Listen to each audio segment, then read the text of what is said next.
Page 103, on evaluation of the emotions. Pleasure in itself is not bad, but good.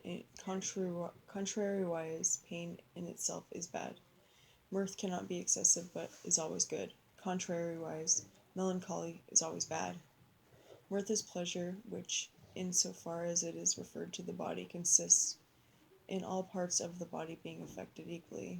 That is, the body's power of activity is increased or aided in such a manner that the several parts maintain their former proportion of motion and rest. Mirth, which I have stated to be good, can be conceived more easily than it can be observed. For the emotions, whereby we are daily assailed, are generally referred to some part of the body which is affected more than the rest. Hence the emotions are generally excessive, and so fix the mind in the contemplation of one object that it is unable to think of others. And although men, as a rule, are a prey to many emotions, and very few are found who are always assailed by one and the same, yet there are cases where one and the same emotion remains obstinately fixed. We sometimes see men so absorbed in one object that, although it be not present, they think they have it before them. When this is the case with a man who is not asleep, we say he is delirious or mad. Nor are those persons who are inflamed with love, and who dream all night and all day about nothing but their mistress, or some woman, considered as less mad, for they are made objects of ridicule. But when a miser thinks of nothing but gain or money, or when an ambitious man thinks of nothing but glory, they are not reckoned to be mad, because they are generally harmful, and are thought worthy of being hated. But in reality, avarice, ambition, lust, etc., are species of madness, though they may not be reckoned among diseases. Hatred can never be good. Envy, derision, contempt, anger, revenge, and other emotions attributable to hatred, or arising therefrom, are bad.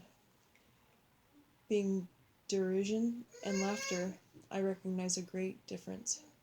Between derision and laughter, I recognize a great difference. For laughter, as also jocularity, is merely pleasure. Therefore, so long as it be not excessive, it is in itself good. Assuredly, nothing forbids man to enjoy himself save grim and gloomy superstition. For why is it more lawful to satiate one's hunger and thirst than to drive away one's melancholy? I reason, and have convinced myself as follows. No deity, nor anyone else, save the envious, takes pleasure in my infirmity and discomfort, nor sits down to my virtue, the tears, sobs, fear, and the like, which are signs of infirmity of spirit. On the contrary, the greater the pleasure wherewith we are affected, the greater the perfection whereto we pass. In other words, the more must we necessarily partake of the divine nature. Therefore, to make use of what comes in our way, and to enjoy it as much as possible, not to the point of satiety, for that would not be enjoyment, is the part of a wise man. I say it is the part of a wise man to refresh and recreate himself with moderate and pleasant food and drink, and also with perfumes, with the soft beauty of growing plants, with dress, with music, with many sports, with theatres, and the like, such as every man may make use of without injury to his neighbor. For the human body is composed of very numerous parts of diverse nature, which continually stand in need of fresh and varied nourishment, so that the whole body may be equally capable of performing all the actions which follow from the necessity of its own nature, and consequently, so that the mind may also be equally capable of understanding many things simultaneously. This way of life then agrees best with our principles, and also with general practice. Therefore, if there be any question of another plan, the plan we have mentioned is the best, and in every way to be commended. He who lives under the guidance of reason endeavors as far as possible to render back love or kindness for other men's hatred, anger, contempt, etc. toward him. He who chooses to avenge wrongs with hatred is assuredly wretched, but he who strives to conquer hatred with love fights his battle in joy and confidence. He withstands many as easily as one, and has very little need of fortune's aid. Those whom he vanquishes yield joyfully, not through failure, but through increase in their powers. Pity in a man who lives under the guidance of reason is in itself bad and useless. Pity is a pain, and therefore is in itself bad. The good effect which follows, namely, our endeavor to free the object of our pity from misery, is an action which we desire to do solely at the dictation of reason. Only at the dictation of reason are we able to perform any action which we know for certain to be good. Thus, in a man who lives under the guidance of reason, pity in itself is useless and bad. Therefore it follows that a man who lives under the guidance of reason does his utmost not to be touched by compassion.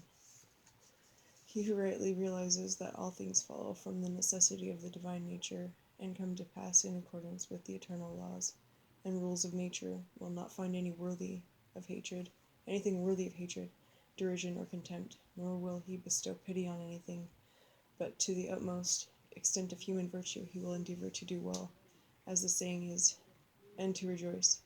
I am in this place expressly speaking of a man living under the guidance of reason.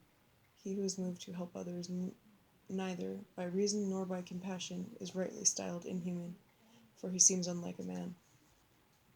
Self-approval may arise from reason, and that which arises from reason is the highest possible. Humility is not a virtue, or does not arise from reason. Repentance is not a virtue, or does not arise from reason, but he who repents of an action is doubly wretched or infirm.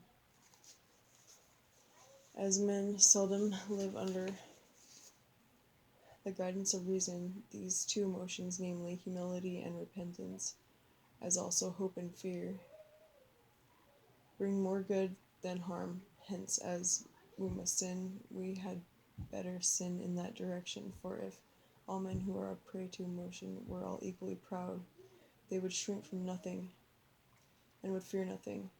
How then could they be joined or linked together in bonds of union? The crowd plays the tyrant when it is not in fear. Hence we need not wonder that the prophets who consulted the good, not of few, but of all, so strenuously commended humility, repentance, and reverence. Indeed, those who are a prey to these emotions may be led much more easily than others to live under the guidance of reason, that is, to become free and to enjoy the life of the blessed. Extreme pride or dejection indicates extreme ignorance of self. Extreme pride or dejection indicates extreme infirmity of spirit. He who is led by fear and does good in order to escape evil is not led by reason. Superstitious persons who know better how to rail at vice than how to teach virtue, and who strive not to guide men by reason, but so to restrain them that they would rather escape evil than love virtue, have no other aim but to make others as wretched as themselves. Therefore it is nothing wonderful if they be generally troublesome and odious to their fellow men. To all the actions whereto we are determined by emotion, wherein the mind is passive, we can be determined without emotion by reason. Desire which springs from reason cannot be excessive. Under desire which springs from reason, we seek good directly and shun evil indirectly. This may be illustrated by the example of a sick and healthy man. The sick man, through fear of death, eats what he naturally shrinks from, but the healthy man takes pleasure in his food and thus gets a better enjoyment out of life than if he were in fear of death and desired directly to avoid it.